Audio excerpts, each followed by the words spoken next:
नमस्कार, मैं अशोक कुमार पांडे और स्वागत है आपका टीसीएच लाइव पर। कस्सा कश्मीर का या फिर कश्मीर इन ब्लैक एंड व्हाइट, कश्मीर का पूरा इतिहास बता रहा हूं। पिछली बार मैंने आपको ज़ैनुल आबदीन के बारे में बताया था, जिसके वक्त में एक बार फिर से कश्मीर के अंदर सांप्रदायिक सहिष्णुता स्थापित हुई और ब्राह्मणों को, कश्मीरी जो ब्राह्मण थे, उनको दरबारों में एक बार फिर से जगह मिली। फारसी और संस्कृत के बीच में ढेरों अनुवाद हुए, भूमि सुधार हुए, कला में, शिल्प में, इन सब में बहुत ज़्यादा विकास हुआ। और वो जो 45-50 साल का पीरियड है, उसको कश्मीर के इतिहास में एक और गोल्डन पीरियड की तरह याद किया जाता है।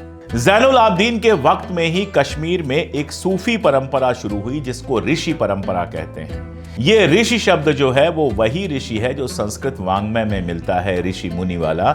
इसी से ये ऋषि परंपरा शुरू हुई थी। कश्मीरी में इसको रेश परंपरा कहते हैं, कश्मीरी में ऋषि को रेश कहते हैं।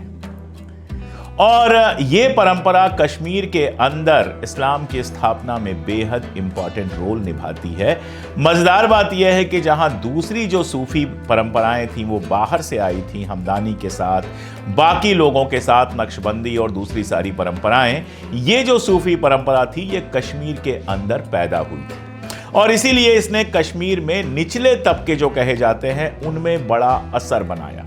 देखिए, हमदानी साहब आए या बाकी लोग आए तो इनका जो सारा जोर था वो सत्ता के आसपास करीब होने का था। इसीलिए आप देखते हैं सुहा भट्ट जो है वो कन्वर्ट होता है, वो मुस्लिम बनता है, जो सिकंदर बुतशिकन का एक मंत्री था, और उसके बाद वो कश्मीरी ब्राह्मणों के बीच में इस्लाम को पॉपुलर करने के लिए तलवार से लेके हर चीज़ का इस्तेमाल करता है। लेकिन केवल तलवार के जोर पर दुनिया में कहीं ऐसा पॉसिबल नहीं होता कि पूरी की पूरी जनसंख्या जो है 90%, 80% जनसंख्या जो है वो धर्म परिवर्तन कर ले। ये संभव नहीं होता।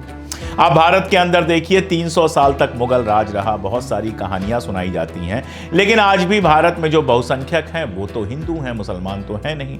यानी बड़ी संख्या हिंदुओं की ऐसी थी जिन्होंने इस्लाम में कन्वर्जन नहीं किया, ना तो इनाम के लिए किया और ना ही तलवार के दम पे किया। मास कन्वर्जन तब होता है जब लोग किसी चीज को स्वीकार करते हैं।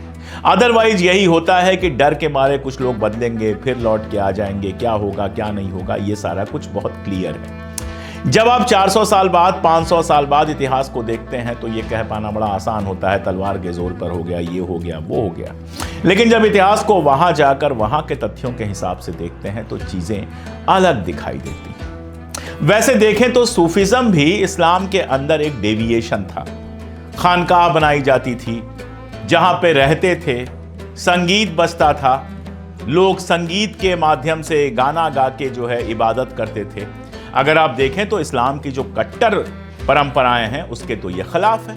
इसीलिए कई जगहों पर, कश्मीर के अंदर भी, पाकिस्तान के अंदर भी और भी कई जगहों पर सूफियों को गैर इस्लामी घोषित किया गया है। ये सूफिज्म की परंपरा इस्लाम में आई कैसे?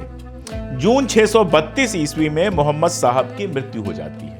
उसके बाद का अगर आप 10 साल देखें तो अरब के कस्बों में जो लोकल लोग थे और जो बेडोविन जिनको कहा जाता है, खाना बदोश, आज भी उनको बेडोविन कहा जाता है, हालांकि वो तमाम सारी जगहों पे बस चुके हैं, खाना बदोशी छोड़ चुके हैं, लेकिन खाना बदोश लोग और जो लोकल थे, जो इस्लाम में कन्वर्ट हो गए थे, आप देखेंगे चाहे वो सीरिया हो, इराक हो, ईरान हो, मिस्र हो, त्रिपोली हो, या जो अफ्रीका वाला इलाका है, अफ्रीकन प्रायद्वीप है, उसके कई सारे मुल्क हों, वहां पर इस्लामिक शासन बन तो जाते हैं, लेकिन लूट मार, संपत्ति पर कब्जा और ये सारा कुछ बिल्कुल जारी रहता है।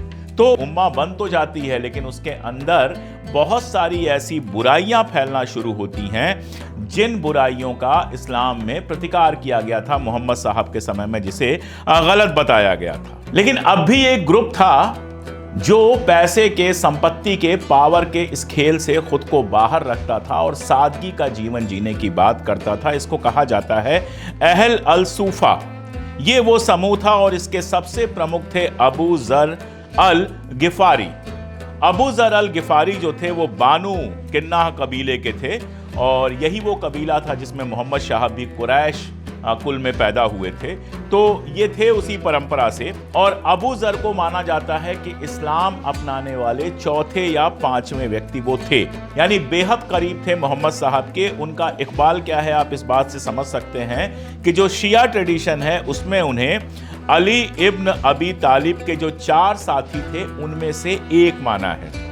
ऐसे ही अरब विद्वान जो हैं अहमद रिदा, वो कहते हैं कि ये पहले इस्लामी सोशलिस्ट थे, पहले इस्लामी समाजवादी थे, यानी इस्लामिक परंपरा के अंदर पहले वो बड़े आदमी थे जिन्होंने बराबरी की बात की थी और जिन्होंने ये पैसे, संपत्ति, ताकत की जो पूरी राजनीति थी इसकी मुखालफत की थी। इस परंपरा में दूसरा नाम आता है हसन अल बसरी का। बसरी जो है वो मदीना में पैदा हुए थे और अली की सेना में थे, लेकिन सिफिन वाला जो युद्ध हुआ था, सिफिन वाली जो जंग हुई थी, उसके बाद वो सन्यासी हो गए थे, सार्वजनिक जीवन से बाहर चले गए थे।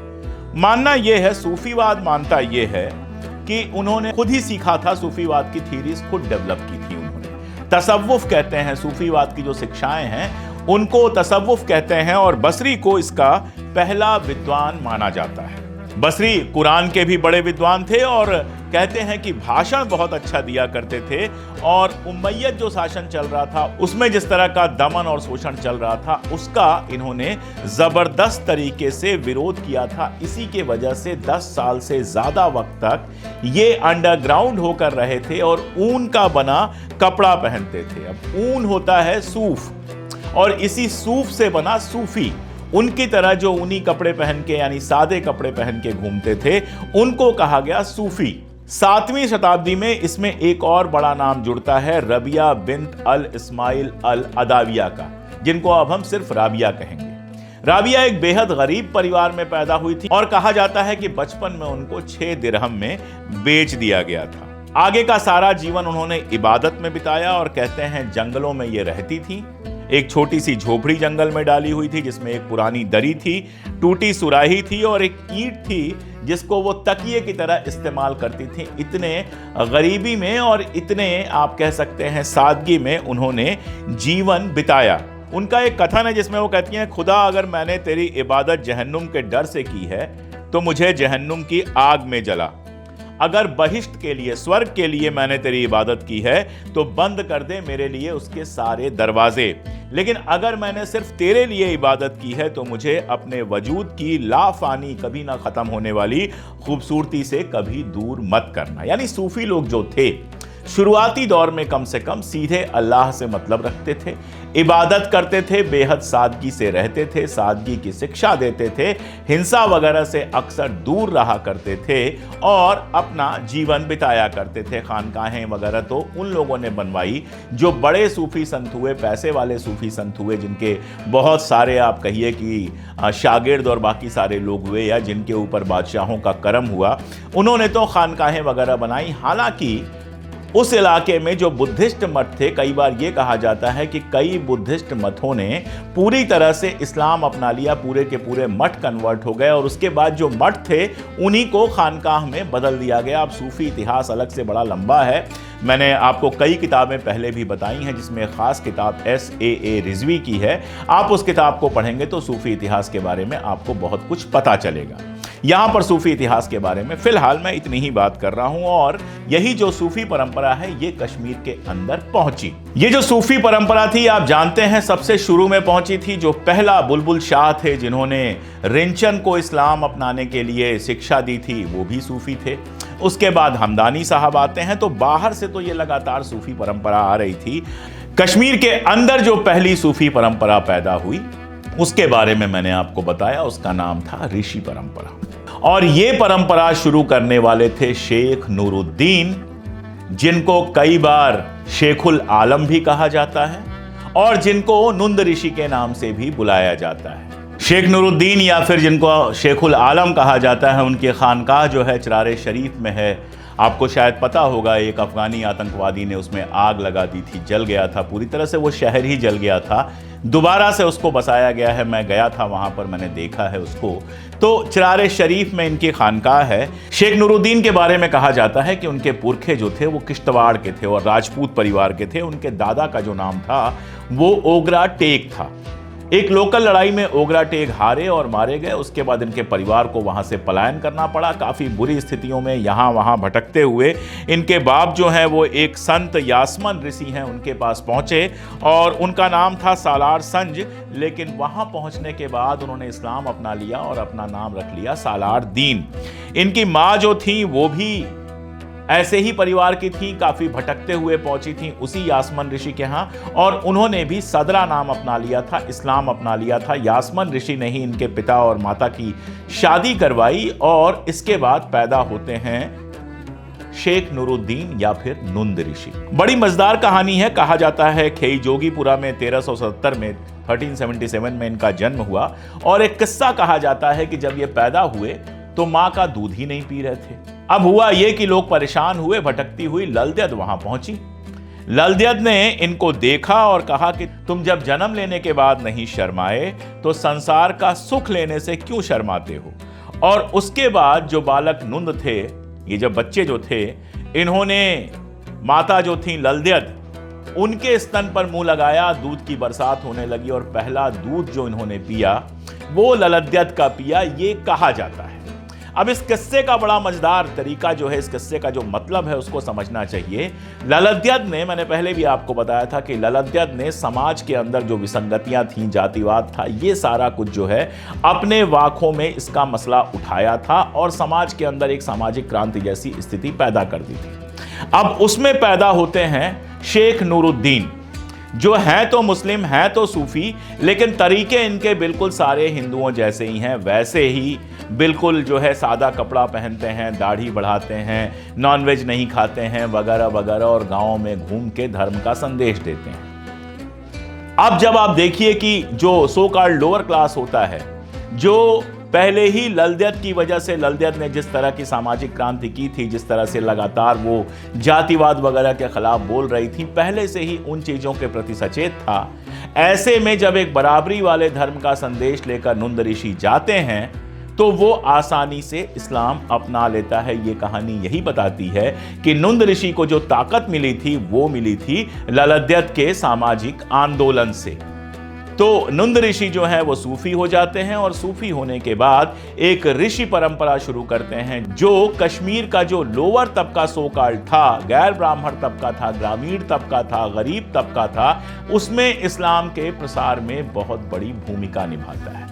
यहां एक छोटी सी टिप्पणी करके मैं अपनी बात खत्म करूंगा। आमतौर पे सूफियों को सन्यासी माना जाता है, लेकिन ऐसे रिजवी की आप बात पढ़ेंगे तो चाहे वो अजमेर के चिश्ती हों, चाहे दिल्ली के हजरत निजामुद्दीन हो या बाकी सूफी लोग हों, एक वक्त के बाद ये सब लोग अपनी राजनीति भी करने लगे थे, सत्ता के साथ अपने समझौते भी करने लगे थे और खुद को इस्लामी कट्टरपंथ के रूप में दिखाना भी शुरू किया था। इस्लाम के प्रचार में इनकी भूमिका बहुत बड़ी थी और शायद इसीलिए उस समय के कट्टरपंथी जो लोग थे, हनफी परंपरा वगैरह के जो लोग थे, उन्होंने भी इनको बड़े आराम से स्वीकार किया कि चलो लोगों को इस्लाम के अंदर ये लेके आ तो रहे हैं। तो इस्लाम के प्रसार की भी अपनी पूरी राजनीति थी और उसमें नंद ऋषि ने भी अपनी एक भूमिका निभाई। उनकी एक वाक है, कविता है, वो मैं आपको बताता हूं, जिसमें वो अपनी परंपरा बताते हैं।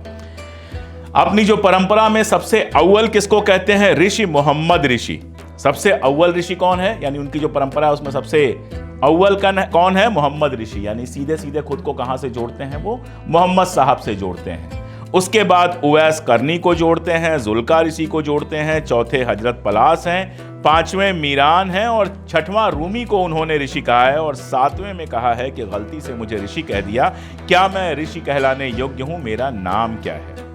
यानी इस परंपरा में शेख नूरुद्दीन अपने आप को सीधे उस उवैस परंपरा में शामिल करते हैं और जितने नाम लेते हैं सब इस्लाम से जुड़े हुए बड़े नाम ही लेते हैं। इस पूरे परंपरा में ललद्यत की कहीं जगह नहीं है।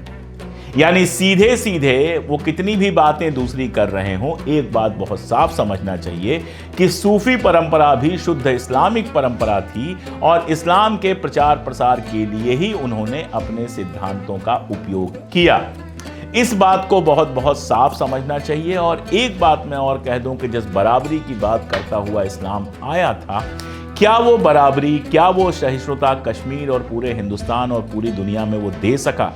दुर्भाग्य से ऐसा नहीं है। अगली बार जब मैं आपको बताऊंगा ज़ैनुल आबदीन के बाद के बादशाहों के बारे में, और वहाँ शियाओं के साथ जो कुछ हुआ, वहाँ हिंदुओं के साथ जो कुछ हुआ, जिस तरह का कश्मीर में एक बार फिर से मारकाट मची, और जिस तरह से एलीट और नॉन एलीट मुसलमानों के बीच में विभेद पैदा हुआ, वो आपकी समझ में आएगा। मैं उसको डिटेल से बताऊंगा। एक बहुत प्रसिद्ध शेर है जो अक्सर कहा जाता है, एक ही सफ में खड़े हो गए महमूद और अयाज, न कोई बंदा रहा और न कोई बंदा नवाज।